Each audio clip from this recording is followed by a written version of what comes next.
I thank God for slavery. I thank God for the crack house.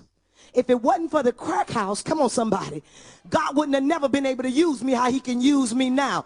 And if it wasn't for slavery, I might be somewhere in Africa worshiping a tree.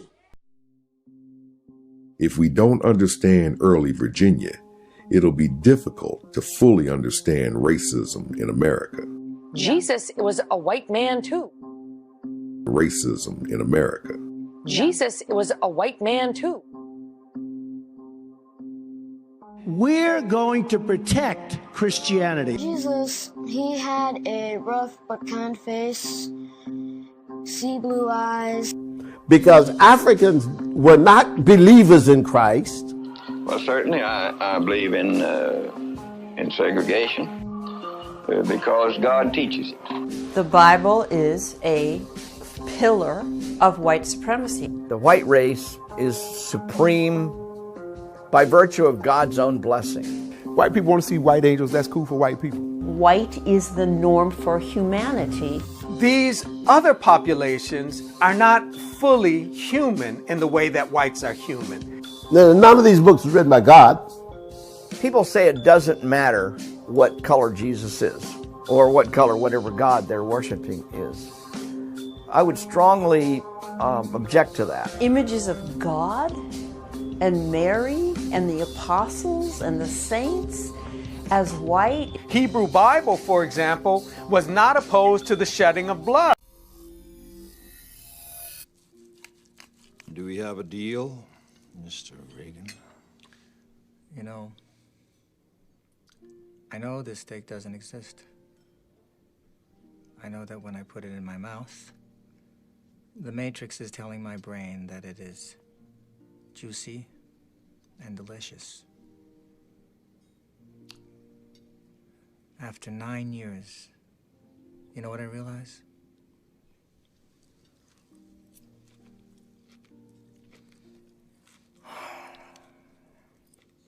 Ignorance is bliss.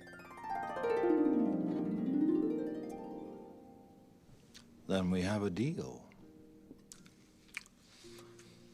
I don't want to remember nothing. Nothing. You understand?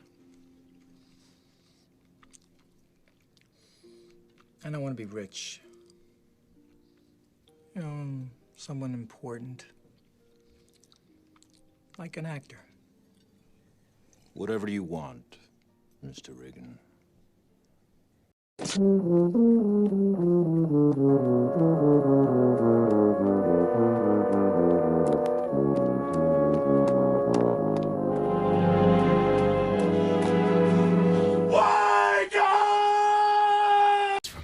Don't talk like one of them. You're not. Even if you'd like to be. This is your last chance. After this, there is no turning back. You take the blue pill. The story ends. You wake up in your bed and believe whatever you want to believe. You take the red pill. You stay in Wonderland. And I show you how deep the rabbit hole goes.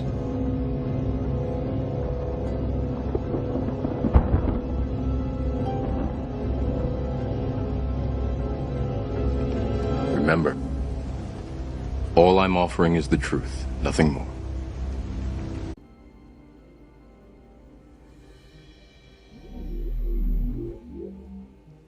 Have you ever had a dream, Neo, that you were so sure was real? What if you were unable to wake from that dream? How would you know the difference between the dream world and the real world? This can't be. Be what? Be real? It's going into replication. Hey, Pop. Still nothing. Let's go. Let's go.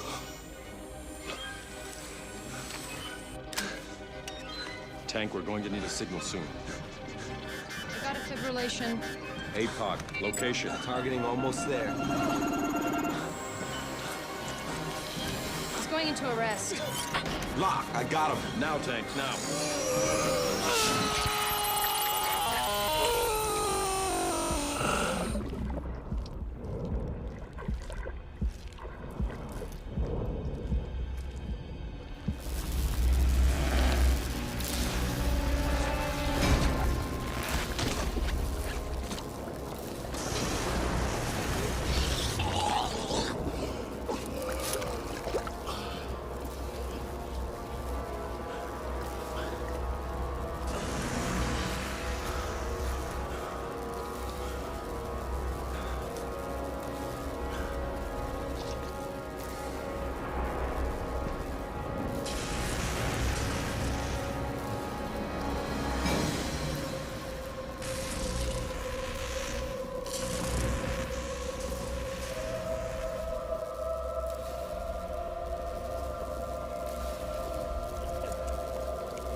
Matrix is a system, Neo. That system is our enemy. But when you're inside, you look around, what do you see? Businessmen, teachers, lawyers, carpenters, the very minds of the people we are trying to save. But until we do, these people are still a part of that system, and that makes them our enemy. You have to understand, most of these people are not ready to be unplugged. And many of them are so inert, so hopelessly dependent on the system, that they will fight to protect it. Were you listening to me, Neo? Or were you looking at the woman in the red dress? I was... Look again. Freeze it.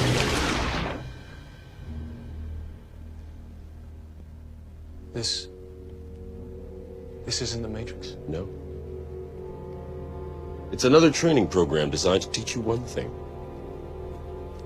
If you are not one of us, you are one of them. What are they? Sentient programs. They can move in and out of any software still hardwired to their system. That means that anyone we haven't unplugged is potentially an agent. Inside the Matrix, they are everyone, and they are no one. We have survived by hiding from them, by running from them. But they are the gatekeepers. They are guarding all the doors, they are holding all the keys, which means that sooner or later, someone is going to have to fight them. Someone. I won't lie to you, Neo. Every single man or woman who has stood their ground, everyone who has fought an agent has died. But where they have failed, you will succeed. Why? I've seen an agent punch through a concrete wall. Men have emptied entire clips at them and hit nothing but air. Yet their strength and their speed are still based in a world that is built on rules. Because of that, they will never be as strong or as fast as you can be. What are you trying to tell me? That I can dodge bullets? No, Neo. I'm trying to tell you that when you're ready, you won't have to. The function of the One is now to return to the source, allowing a temporary dissemination of the code you carry, reinserting the Prime program. After which you will be required to select from the Matrix 23 individuals, 16 female, 7 male, to rebuild Zion. Failure to comply with this process will result in a cataclysmic system crash, killing everyone connected to the Matrix, which, coupled with the extermination of Zion, will ultimately result in the extinction of the entire human race. You won't let it happen. You can't. You need human beings to survive. There are levels of survival we are prepared to accept. However, the relevant issue is whether or not you are ready to accept the responsibility for the death of every human being in this world.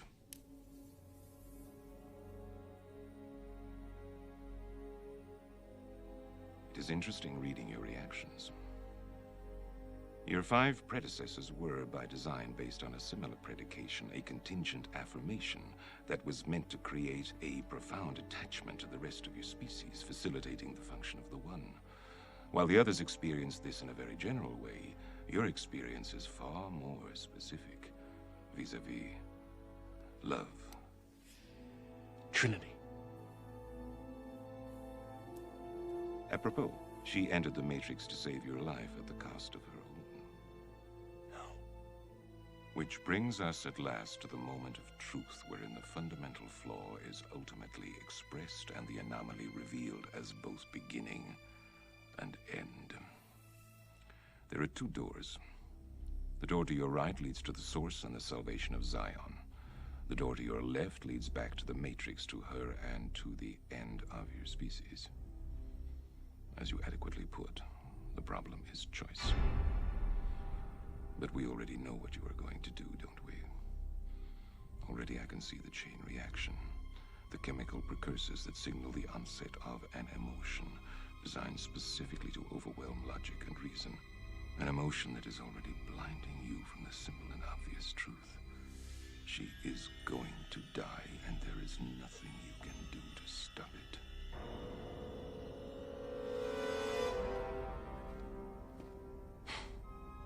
Hope. It is the quintessential human delusion, simultaneously the source of your greatest strength and your greatest weakness. If I were you, I would hope that we don't meet again. We won't.